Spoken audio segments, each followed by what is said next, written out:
Followers of this channel will know that antennas are never far away from the subject matter. I'm going to talk about an antenna today which goes back quite a few years. In fact, it first appeared, as far as I can make out, in the Shortwave Magazine, November 1986.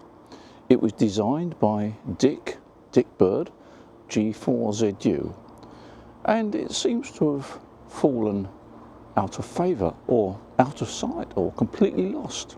It was known as the V5 Yagi antenna, an antenna that you could fit into a fairly small garden, one that you could make yourself, and one that had some various options if you were going to make it yourself. So let's have a look at the G4ZU V5 Yagi antenna.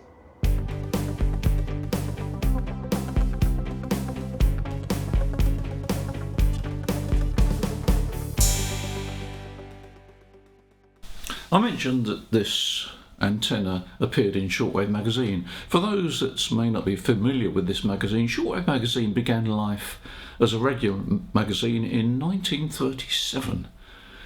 And it was on the bookstalls, and in fact it was my introduction to ham radio. I purchased a copy of Shortwave Magazine in a bookshop or bookstall, and I discovered ham radio. And Shortwave Magazine continued until 2005 when it stopped publication. Great shame really, because it was the only magazine that was a serious ham radio magazine over that sort of 50-year period. Anyway, just put up here on the screen the front cover of the Shortwave Magazine that I remember, and then the Shortwave Magazine front cover that appeared in this particular edition, 1986 November. Now, in the opening of this article, G4ZU explains that he's going to use a commercial trap dipole as the driven element for this Yagi. Now, there's no indication as to what commercial dipole he was using, but I suspect it was the Moseley dipole, because the Moseley dipole has a single trap in each side of the dipole element, and that covers 10, 15 and 20, and that's what the illustration shows.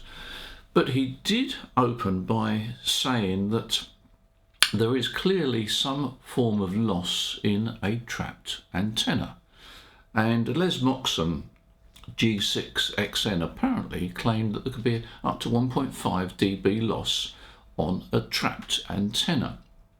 Now, Dick G4ZU, I think, was a bit dubious of this figure, because 1.5 dB is quite a lot of signal to lose. And so he tested this out on a full-size antenna range. In other words, what he did, he measured the signal strength of the trap dipole and then replaced it with a full-size antenna. And he found that in actual fact the loss was about 0.5 dB, which probably is a lot more realistic. But he also went on to explain that the trapped antenna was slightly affected by humidity, and of course if we're talking about a 3-element Yagi, which will have 3 times the number of traps, then probably Les Moxon's 1.5 dB loss on a trap Yagi is about right. So for practical purposes we can expect that the loss on a commercial trapped dipole, just a single element, is about 0.5 dB, and 0.5 dB is less than we can detect with our human ear. The human ear can detect around about a 1 dB change in strength, so 0.5 dB we can virtually ignore it. So I'll put up on the screen now the opening diagram that G4ZU published, and it shows the trap dipole with a reflector, full-size reflector. I don't know what the length of the dipole is. The trapped dipole, probably around about 28, 29 feet, and the actual length of the reflector, if we're talking about 20 meters, would be around about 33 feet, 33 and a half feet. Normally the reflector is around about 5% longer or lower in frequency than the driven element.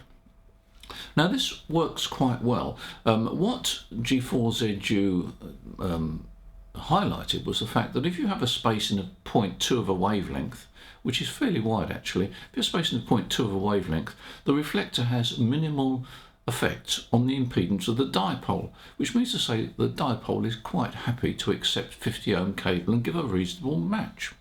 But what he also found was that the front to back ratio wasn't particularly wonderful, and he in his mind had the idea of bending that reflector into a sort of V formation, which he did, and he then found that the front to back ratio was increased to something like 16 dB, which for a 2-element Yagi is quite good. Now if you bend that reflector in the form of a V, not only do you improve the front to back ratio, but you also reduce the turning radius. And that element, that bent element, that V, the tips of that can be as close as around about 1 foot from the driven element and still work very well. So we have in fact the basis of a compact Yagi, and this example just on 20 meters gives a forward gain of close to 6 dB with a front to back ratio of 16 dB, so that's not too bad. Now remembering that we have a trapped dipole that covers 10, 15 and 20, he then added reflectors for the other two bands, 15 meters and 10 meters, and of course these reflectors are progressively closer physically to the driven element because of the higher frequency, but again maintaining the 0.2 of a wavelength spacing. And then we end up with an antenna which has got 3 reflectors, 1 for each band, and a driven element which is a tri-band element. He then added a director for 10 meters, and the reflector for 10 meters can be fairly close to the driven element, so it doesn't actually affect the turning radius that much. But if you were to add directors for the other bands, then the whole thing starts to become a much larger antenna.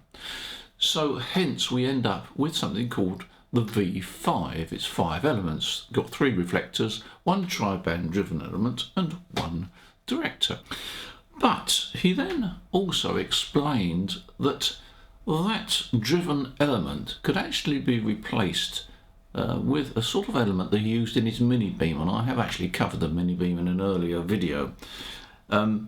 Basically, you remove the traps and you just have a driven element which potentially is around about resonant on the 15 meter band, which means to say it's around about 22 foot long.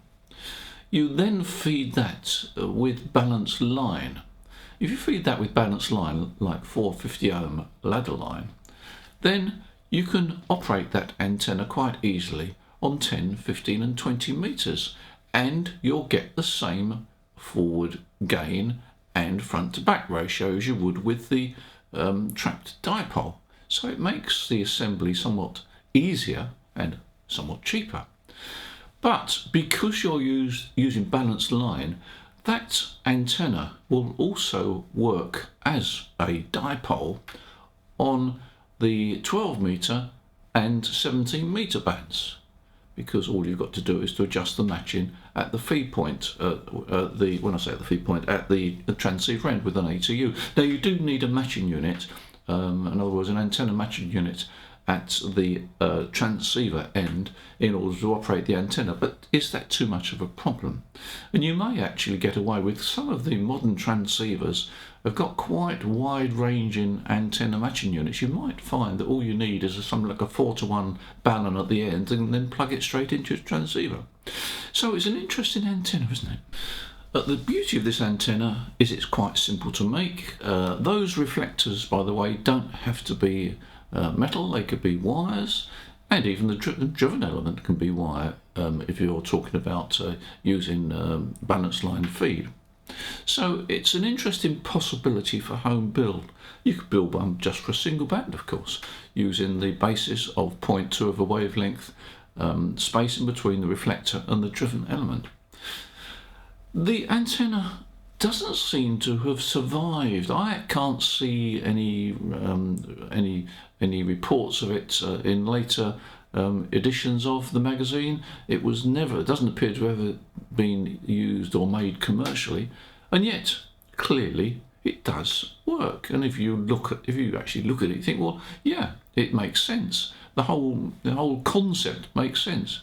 So anyway, I put this forward as an item which you might want to consider making, and also an interesting item that seems to have been forgotten about. And I quite enjoy discovering some of these old antennas, because it's quite amazing how some antennas catch the imagination and others don't. And this particular one doesn't seem to have caught the imagination, but I suppose with the construction of things like the cobweb antenna and so forth, this sort of form of construction could be used for this antenna. Anyway, there we are. That's the G4ZU V5 mini beam, Yagi, whatever you like to call it. And I hope you find it interesting. In the meantime, thank you for your support on this channel. It's much appreciated. And as usual, I look forward to seeing you in the next video. Bye for now.